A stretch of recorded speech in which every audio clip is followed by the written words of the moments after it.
Hello and welcome to The Price of Music, the show that looks at the money behind the music industry with me, Steve Lamar, and Music Ally's Head of Insight, Stuart Dredge. Have you been limbering up in the gym again with your drum and bass playlist in readiness to record this? I did go to the gym and I played it, and that's half the battle. Right. Going once. Now I can wait till next September to go again, so it's all good. And were your ears burning on Thursday night when I bumped into your boss Paul from Music Ally at the FAC MMF Awards? Yeah, I got a message later on saying I met your co-host tonight after the event, and so my ears were burning retrospectively, wondering what my two, my two colleagues who sort of both know how good or bad I am. They said some very complimentary things about you, which I won't embarrass you with now. It's probably worth mentioning, though, actually, all the awards ceremonies which are happening around this point of the year. Because I was saying to somebody the other day, there seems to be like there's a music-related awards ceremony almost every week at the moment. And then they said, well, that's because all these organisations are looking at their budgets, and the awards ceremony is one of the places where you can make a bit of income. Because I can't speak for FAC, Featured Artists Coalition, or the MMF, the Music Managers Forum, but it is true for a lot of people. You can raise a decent sum of money through awards dues, because you're not just selling the tickets, selling the tables, but you're also selling the sponsorship of certain awards. Unfortunately, there are a few big companies around who are still willing to pay for the privilege of getting to present an award and having their logo in the program, which is good for their profile at these events. I like the way Music Ally did in fact have an awards last week as well. There you go. You see. I think, yeah, it's good. I mean, the thing I like about them is actually, and I think the managers one was like an example, the FAC one, like. Awards now, they're not just about the big companies winning, they're about shining a light now, I think, on some of the people coming through. And that's what I always like, not just seeing who's the best, biggest of the year, but who are the young. We had like an emerging marketer award at ours. I think they have like young manager awards elsewhere. Those are the ones I like best now, because they're kind of like, who's the next people who are going to change things. Tickets are still available for the live awards next month, by the way, just so I mention that. Anyway, it's a bumper week of news, lots to get through, including Kate Nash's attempt to put bums on seats. Also, how you can buy shares in Queen's royalties, sort of. We'll come to that in a bit. To start, though, Drake claims that Spotify and his own label, Universal Music Group, worked to, and I quote, manipulate and saturate the streaming services and airwaves with Kendrick Lamar's diss record. So you better pick this apart, starting with the background and the song at the centre of this. Yeah, this is one of the things I wake up to in the morning, and it's broken overnight, and I'm like, oh my God, so many ways I could get sued by talking about this or writing about it. But yeah, I mean, do you remember earlier this year, there was this, well, I think they've been beefing for a while, but Kendrick Lamar and Drake, it ramped up, and they just released this flurry of beef tracks, accusing each other of all kinds of things. And it was like over a succession of days, just every track would come out every day from one or the other. And it kind of ended with, I guess you'd call it a victory on points for Kendrick Lamar. And people said, well, he seemed to get the better of it. It ended with a big concert that Amazon live streamed, where he performed this track called Not Like Us, which is, I'm trying how to explain it. It's the one where he basically insults Drake by calling him a paedophile. A sense of the tone of it all. And he got half of LA's rap scene on stage to dance to it, and it was kind of like here's the track. And then, so that happened, and it then quietened down. And I think everyone basically thought, right, Kendrick Lamar kind of won that beef, but now they're both going to go away. They'll come back. Drake will still be a huge star. Neither of them's been harmed in the long term. But it turns out that what Drake he went away, and he's come back with a legal action, accusing his own label of essentially collaborating with Spotify to make Kendrick Lamar's diss track a hit. And in what way? How he's accusing them of doing what exactly?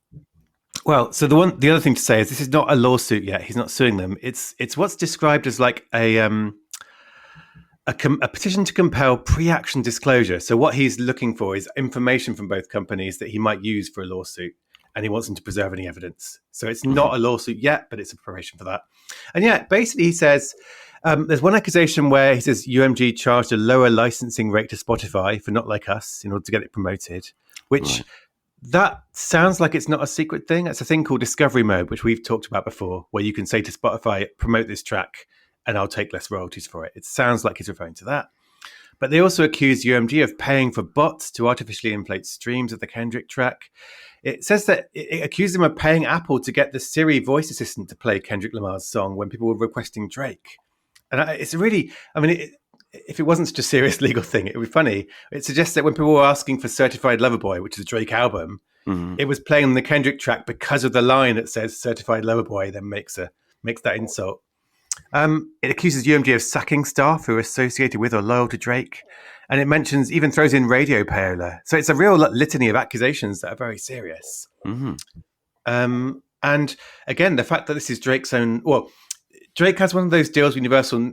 The details are slightly shrouded that he may have ownership of his master, but he's got a very big deal with them that kind of includes recordings and publishing and merch. And I think 2.5 years ago when they signed it, it was trumpeted as this really, really big deal with the world's biggest artist and the biggest label. So it really is like kind of blowing up the bridges with his biggest partner.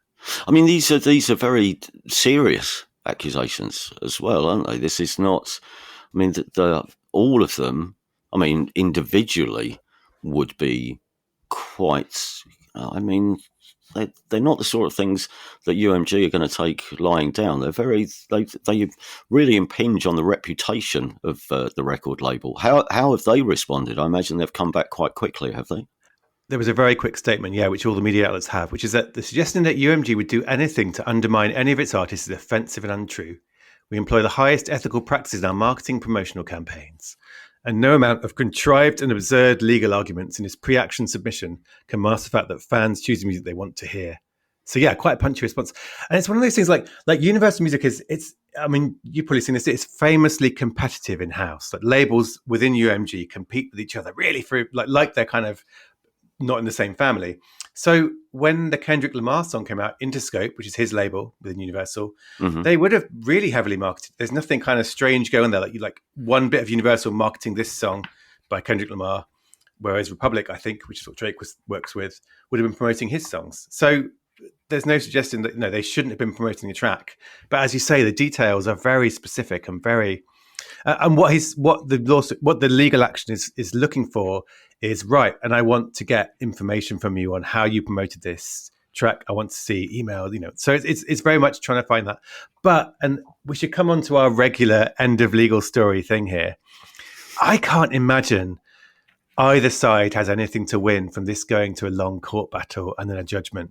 Like there's so much to lose, both in terms of what the information that will come out and the potential of losing. If Drake loses and they say no, it's just a really popular song that hammers you. And for Universal, even with no wrongdoing, it doesn't want the whole industry to read the details of how Interscope promoted a particular song. That's its kind of.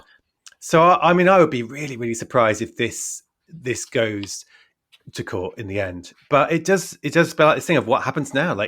What happens with Drake and Universal Music Group? This big partnership. It's very hard to see the path back where they trust each other again.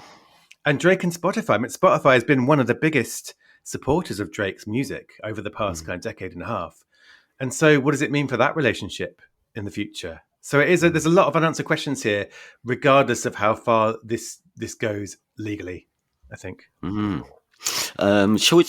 Following on from that, maybe we should do the Young Thug story, which I don't know if anyone's seen this, but live entertainment company AEG has filed legal claims against rapper Young Thug, saying that he violated their contractual agreement by selling his music catalogue for $16 million without their consent. Yeah, it's a strange one, isn't it? Because I read this headline and I thought, why is a live company involved in someone's music catalogue? These two separate areas. So what's happened here? So yes, Young Thug reportedly sold a portion of his catalogue in 2021 for $16 million.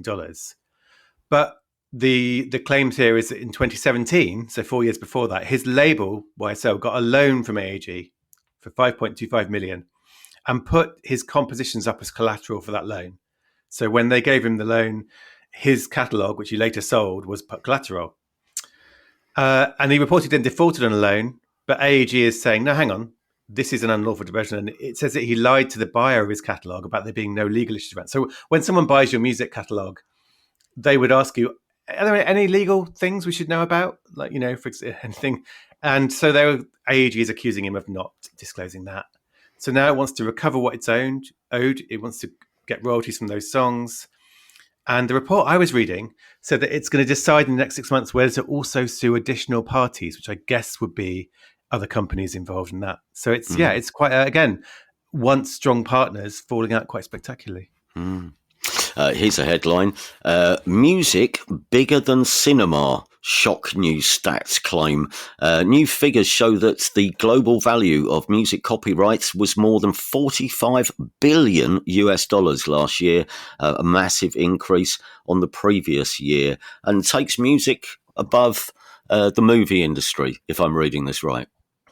Yeah. This is an interesting piece of annual research that Will Page does. So we've talked about him before, haven't we? He used to be chief economist for Spotify, and now he's like an author, an industry commentator. He works on a lot of kind of pieces of research. And so what he does is he takes these three sources of data. He takes the recorded music revenues that the IFPI puts out. He takes the Global Collecting Society collections numbers that an organization called CSAC puts out. And he also gets the money made by publishers from their direct licensing deals. So it's these kind of three sources of data on money being made from music copyright, whether that's recordings or publishing. And then he kind of, I'll use the economics term here, he schmooses them all together to figure out and it's quite important because I think we often talk about the figures from the IFPI, the recordings figures, as like, this is the music industry size, but they don't include publishing. So this is like an attempt to say, well, what if you count also songwriters and the money being made from their work? And you've put it together. And that is 45.5 billion, which is just over 36 million quid. And as you say, that's a big rise. It's up 11% year on year. And I think in his report, Will says that when he first did these calculations in 2014, it was $25 million. So it's possible that next year, when he does it for the 10th time, they may have doubled if they reach 50 billion. So, yeah, he described it as boom time for copyright, which is kind of interesting because we talk about the threats, don't we? And that's kind of the worries people have. But in terms of the actual money that songs and recordings generating, he's still seeing healthy growth, which is where cinema comes in. So the comparison here is quite specific. It's to box office cinema revenues. So it's like ticket sales for films, but it's not money that films earn from being on streaming services or TV.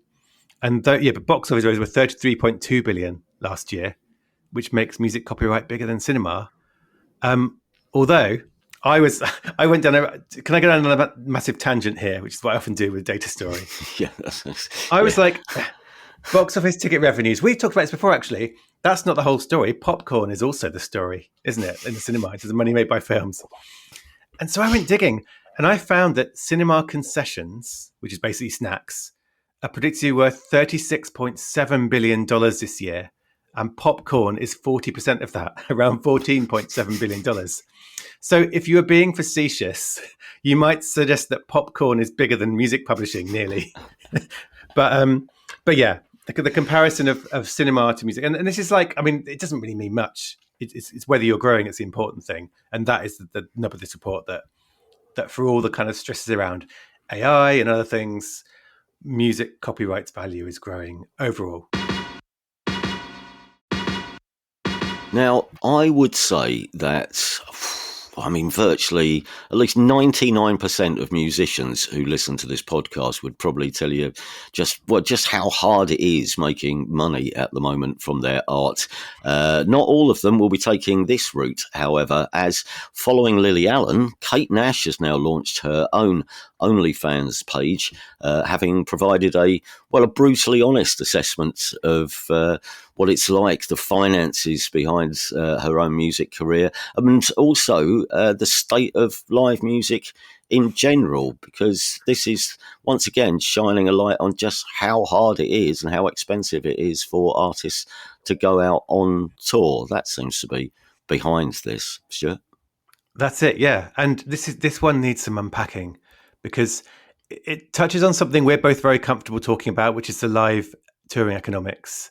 And then it touches on the politics of sex work, which is something that I think no one really needs us to be telling them on a podcast about that. But it's very important here. And the other thing I want to say is like Kate Nash doesn't need either of us to tell her what she should or shouldn't be doing with her career. Like, she's always been very independent, hasn't she? And she's taken her decisions. And I think she's had her fill famously of men in the industry telling her what to do. So we're not going to do that. Yeah. But it starts last week. So Kate Nash posted, and I'm going to quote the Daily Mail here because it made me laugh. She posted a, quote, racy snap of her bare bottom on Instagram, which I always like it when the Daily Mail talks like someone's grandparent pursing their lips in surprise. And she said she was creating an OnlyFans account, which, as we've talked about before, is the kind of the crowdfunding service best known by being used by the adult entertainment industry, but has also attracted some musicians, including Lily Allen, who we talked about a few weeks ago. And what Kate said was she had a slogan, butts for tour buses. And basically she said, touring makes losses, not profits. Help me stay on tour, pay great wages, and put on a high quality show by buying a piece of my arse or merch. And she also told fans, don't worry about streaming my music. I don't need those tiny royalties. And so, essentially setting up an OnlyFans to make money, to carry on with her touring work, pay all the people around her work. And that ignited this kind of media hoo-ha with lots of coverage, lots of articles, lots of social media comments, not just on what was happening, but whether it was a good thing or a bad thing. And lots of people giving their, 2 penny worth. To the point where Kate posted on an Instagram post this weekend, actually, sort of pushing back. And she said, look, people have been saying this is very sad to see. And she was like, it's not. It's very empowering. Selling pics of my arse is fun and funny. And she talked about it as being about women being in control of their bodies. It's not a shameful thing. She talked about sex work and that not being a shameful thing. And the idea, if you're in control and setting your own boundaries, this is something empowering. So that was her point. And then she returned to the core idea of like touring is difficult. And nobody would have cared much if she just said touring is difficult. Mm-hmm. And this wonderful quote, which is, my arse is shining a light on the problem. Honestly, I'm such a legend for this. So that's her point of view. And I think before you go on, I think the conversation that this has created, again, a bit like Lily Allen, obviously shining a light on the fact that streaming royalties don't amount to much money for a lot of artists, even quite big artists or people who are perceived to be quite successful. And this is doing a similar thing for live music. I think it's getting it home to fans of certain musicians who we all grew up thinking, well, they're on a stage, they've sold some records, therefore they must be minted. And again, this comes back to this old thing where people say, oh, going out and playing live, that's where bands make their money these days. Well, it was, but not so much anymore unless you are at the top level of touring. So I think it brings this, it puts the finances of touring very much in the public eye, which that's a good thing. It is, and she's not saying I want to be rich. She's saying I want to be able to sustain my career, but also I want to pay the people who work with me, pay my crew. It's very much framed in that way. It's about putting on a good show and making sure everyone who works on it gets fairly rewarded. It's not about wanting, So yeah, you're right, and this is created a big media storm, and I think even in the reports that are focused on the bum aspect, the touring has come into it. They explain what she's doing. So she has it. And she said something, I think, this wouldn't have been on the front page of Reddit. It wouldn't have been on the media if I hadn't done this. But I mean, the flip side, so that there are alternative opinions. And again, I just want to be very careful in saying I've talked to some friends in the industry I trust. I've been following some very interesting threads on social media that have been more thoughtful. And there are a lot of people who are supporting Kate in decisions, saying this is about empowerment. It's a pragmatic decision. She's in control. And there are also women in the industry who are saying they're not so comfortable with this and the way it's being framed. And some of that is about, is it great that someone who's, a talented musician needs to use OnlyFans? She can't sustain her touring without it. Some people are talking about the way the music industry has a not great record of objectifying women sexually. And is this a step backwards to that? Some people are talking about privilege and this idea of are we saying that you can only sustain touring if you have the kind of body that would be considered worth putting on OnlyFans? So there's a kind of that's one view. And then I saw some women in the industry posting saying they were just really tired and exhausted by the fact that they've been fighting for so long to kind of be recognized for their skills and their experience and their hard work. And they worry that this might take people back to the idea of, well, if that's not good enough, which body part could you stick on OnlyFans and make money from? So I think there's a lot of support, and there's a lot of people saying, actually, I'm not really comfortable with this. Not necessarily having a go at her, but they're uneasy about this idea that OnlyFans is emerging as the kind of the fallback factor. Mm-hmm.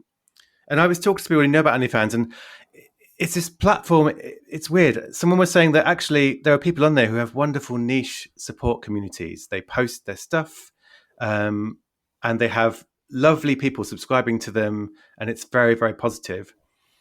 Other people have gone on there and they felt in control, and then suddenly within weeks they have a lot of horrible men. It's always men messaging them saying, "I'm paying for this. I want you to do X and Y. I want photos of this and that." And it can be quite a challenging, toxic place. And I've heard people talking about that and saying, look, we don't, the story isn't great. I go on OnlyFans, put photos up, it's brilliant. There can be a flip side. And that's something that should be talked about. And again, what Kate Nash has done is raised that conversation. So in a way, I think she's shining a light on these issues too. But in terms of, sorry, I was just going to say, the question is how have we got to this? I think that's one of the points that Kate is making, isn't it? And I know we've touched on this before, and it's something which the FAC, who we mentioned earlier, have tried to highlight. You know, that artists are increasingly finding it harder to make the finances of touring certainly work. And we've seen a handful of tours cancelled this autumn already because artists have realised that how much they're going to be out of pocket by the end of it. But the problem is, here's the thing, just to balance this out as well.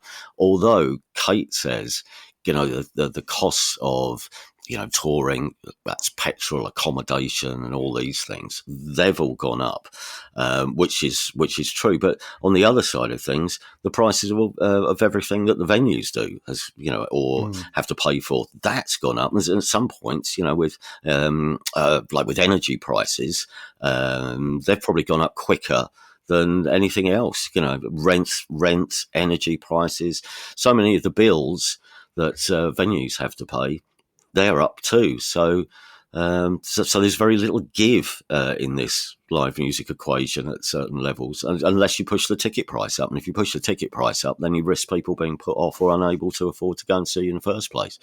So this is the problem, isn't it? This is where we are again. And I think she actually says, doesn't she, at one point in one of the interviews, like, you know, the live music, well, the music I think she says just the music industry is broken. Well, that's it. And I see this is where I've tried to present everything. But my opinion is, I want a world where we fix those touring issues so that going on OnlyFans becomes your choice because you want to do it, and not like well, I can't make money from touring, but this might work. I want it to be like a completely free choice, and that is it. I think when this current media thing subsides, we can get back on with right. What are we going to do about touring? How are we going to fix this? How are we going to help venues support artists? So. Hopefully, but yeah, I mean, it's one of those things I think where we'll see how it goes. But I don't know. And she's on tour at the moment, I think, and she's engaging with the criticism, and I think we'll hear more from her. And I think that's the thing; her voice is being heard most loudly in this, saying why she's doing it. So we'll see how it turns out, I suppose. Yeah, and all this again obviously plays into the argument that the more profitable promoters and maybe even some of the more profitable artists could help fund the lower levels of live music with some kind of levy or donation or contribution to the running costs of venues. I mean, if there was more money at, not just grassroots level, but theatre level as well, because some of the theatre level venues are struggling too, then artists would have a stronger argument, wouldn't they, for upping their fee? Because Kate's saying, you know, everything, all our costs have gone up, except our fee hasn't, for all the reasons which, you know, we've explained already. But best of luck to you, Kate. Right. This is an interesting one. As we learn that fans can buy shares in Queen's royalties? Well, they sort of can, but only in specific songs. But if you fancy having a tiny percentage of a Queen song, this is what to do. This is the story. Just in time for Christmas as well, yeah. Well, there was a lot of speculation this year about like how Sony Music was going to pay $1 billion to buy Queen's music catalogue. So it seems strange now that someone is selling shares in it to fans. But this company is called Songvest. They're like a startup that gets fans to invest in music rights. And there are a few of these around. Like you can buy a share of this song and you'll get royalties from it. And so they're selling Queen song shares. And then like, it's not obscure tracks. It's like Under Pressure. It's a Kind of Magic. I Want It All and The Show Must Go On, as well as a soundtrack for Bohemian Rhapsody, the film. Right. And it's all very upfront about what this is. It's not the band members' royalties. It's not the rights of it. It's a guy called David Richards, who is dead now, but his estate. And he was a producer. He worked with Queen in the studio on the tracks. He or his estate now got producer royalties, but also some artist royalties because he played piano Under Pressure. He was actually in the studio working on these with them. Right. So he had a share of royalties, including public performance, streaming, and mechanical revenue. And you can actually go to Songvest's site and you can get figures for each track and say, right, what were the royalties for that track, for that share, his share? And I think I looked up Under Pressure, the PPR royalties were just over £1,000 in the second quarter of this year for his share. Right. So it's not big money. And then you were dividing that by however many shares this company sells. So as a fan, you're not going to get rich off Under Pressure, but it's more about fandom, I think. It's more about, I have a share in this song I love by this band I love. Yeah. And you get a certificate and you get a vinyl replica you put on the wall and you feel like a shareholder, even though I don't think you're going to make, your fortune. No. But you do own part of a Queen song though. Now, if you're at a party, I mean, as a guaranteed conversation starter, I own part of Queen's catalogue. I mean, you don't have to say how much. You don't have to say it's a grain of sand in a desert of Queen. But and that's the thing. I think as well, because of the way music has developed, we're going to see a lot more of this. Like you'll often see, I think I'm trying to remember what the song was. You'll see like, get a share of a Justin Bieber track, and it will turn out to be one of the 8 songwriters on the track. Yes, yeah. And so there is often the headline is these are the famous songs, and actually often it's a lot more clouded over exactly whose royalty share you're getting a share of. Whereas with Songvest, they're being very upfront. You can go and you can see the exact details on the payments. So I think we're going to see more of this. But yeah, the other thing is you can reserve these song shares in Queen, but they have to get financial approval in the US before they can actually sell them. So at the moment, you're kind of putting your name down for it, but you can't buy it. You may not get it in time for Christmas. Okay. This is something which points past Christmas to the new year. BBC Radio 1's Sound of 2025 long list has been announced, and it's thrown up some interesting names this year. For anyone who doesn't know what it is, the Sound of poll, it was started on the BBC website, I think, back in 2003, and it was, in the beginning, it was fairly sort of indie rock heavy, I think, in the early days. And then, although having said that, I think 50 Cent, I think, was the first winner atop the first poll. And then it was Keen, and then The Bravery, which I think is when I started questioning the sanity of some of the judges. Yeah, but there were only about 30 judges when it started. And the thing was, in its early days, I mean, it really was, obviously it makes sense, excuse the pun, that 50 Cent, of course, 50 Cent, well, that seems obvious, but it was before 50 Cent had an album out, and when Keen topped the poll, they hadn't released an album. So it was a list of people who had yet to make a breakthrough in any significant way. It really was it was a proper tipsters list saying these are the ones to watch that you might not have heard of. Now here we are 20 years down the line, and I don't know how many people take part in the voting process now. Last time I heard, I think there were more than 100 people from the music industry and the music 180 media. now, I think. 180 people. Yeah. 180 informed people, are we saying? Anyway, it's so the polls become, I don't know, the artists that are being featured increasingly have a certain level of profile already, which is when you pointed out in a message to me this week, which means this year there's quite a few familiar names in this tipsters list of people to watch out for next year. There are. And I've been on a journey with this story because when I first read it, I was like, this is ridiculous. And then as I've gone on, it's made me think about the whole nature of our media, which I'll get onto. But yeah, so like the big name that people have been pointing out is Chapel Roan, Right. who had a number one album in August this year. I was going to say the unknown Chapel Roan. Yeah, he's literally, she's very much one of this year's big breakout artists, and she's already been number one in the UK. They got English Teacher, who won the Mercury Prize this year. They got Ezra Collective, who won the Mercury Prize last year. They got Confidence Man, who on their third album been heavily playlisted, played to a massive crowd at Glastonbury. They got Kneecap, who could be in the running for an Oscar. Like a lot of artists who I would have, like you say, in the old days of it, I would have thought they would have been tipped last year for what they've done this year. If that makes sense. Yes. Yeah. Absolutely. Like yeah. The early tips. Yeah. So let me try my theory out on you, because I was thinking this is crazy. Who is there at home as a tipster going, yes, Chapel Roan's next big thing when she's kind of playing big. But it did make me think, like, I think there's a phrase that they use, like, this is artists who have the best chance of mainstream success in the next 12 months. And it kind of made me wonder, what is mainstream success now? Because we're sort of living in our own filter bubbles increasingly, based on what our streaming service recommends to us or what we listen to on the radio. And media is fragmented too. I'm not sure we have that kind of, I don't know, I guess Top of the Pops is the new equivalent, that show that everyone watches. So if there's a big artist, your mum and dad will have seen them as well as you. Like, I feel like we're all in these little, so maybe it's true. Like maybe mainstream Britain doesn't know who Chapel Roan is still.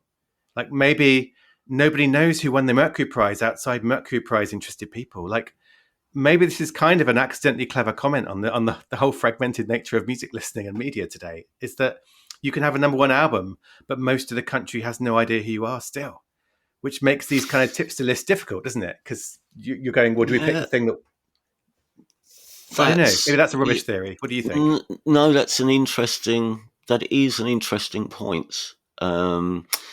So I think then you have to look at the list in a completely different way. And okay, if a Chapel Roan, that would fit that perception of what it is, or that function. If you're saying that's the function, is to find somebody who's going to be right at the centre of people's mind. So some would be as famous to everyone as the Glastonbury Festival is. Everyone in the country knows what it is or who they are. If that's what we're tipping for, then there are artists on that list who are not going to be that. So it doesn't work for one description of the what it stands for, and it kind of doesn't work for the other one. It's kind of a mishmash, I think, now this list. Do you see what I mean? It's either it's these are some obscure names who are going to have a pretty good year in our world, or it's these are some more famous names who are going to go up a level.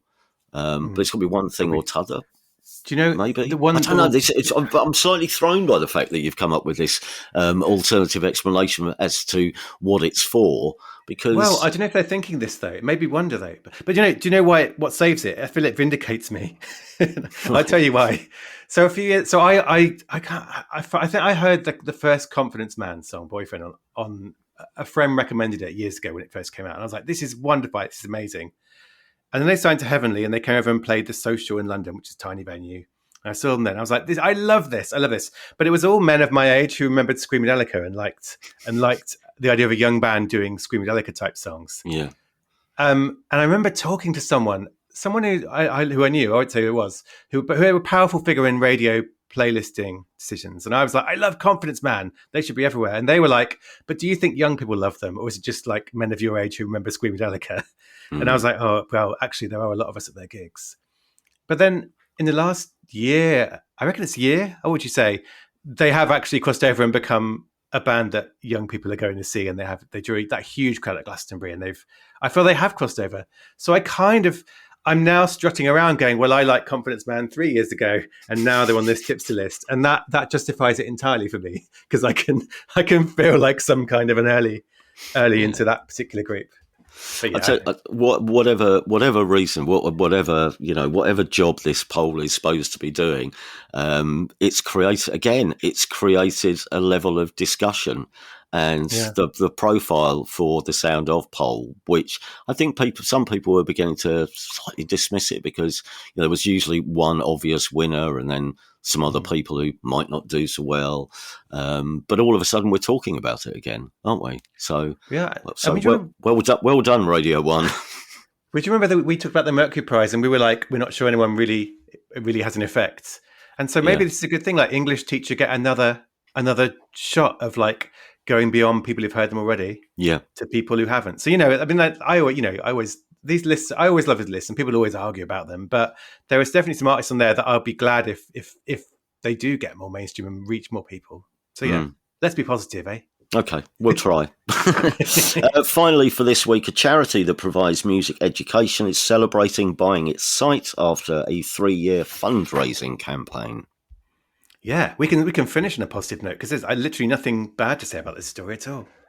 So yeah, this is like the Gloucestershire Academy of Music, who do like lessons and courses for people. I think it's the phrase was from 3 to 83 years old, so a real community resource. And I think they've been renting their premises for the last 10 years, and the last 3 years they've been trying to raise, I think it was £500,000 to buy it, which for a local music charity, that's not. I think they've raised 400,000, had support from the council, and now they bought it. So they own where they do their work. Well, you're right. A good story to finish on. Yeah. Well, I think they work with more than 600 people a week at the moment, but I think they were saying they can now refurbish it, get more people in.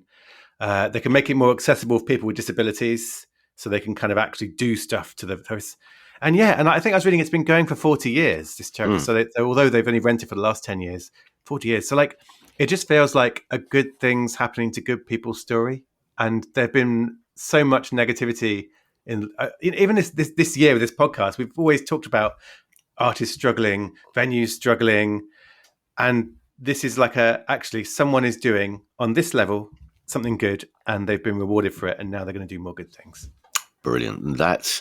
That'll do it for this episode. Thank you very much for listening, everybody. And if you have enjoyed the show, and we hope you have, please do subscribe in your podcast app. And if you can help spread the word, that would be even better. If you know someone who you think might find this program useful or entertaining, give them a nudge. You can also support the show via our Patreon page, where you can become a Price of Music fan or super fan for as little as £2 a month. Just go to patreon.com/thepriceofmusic to find out more.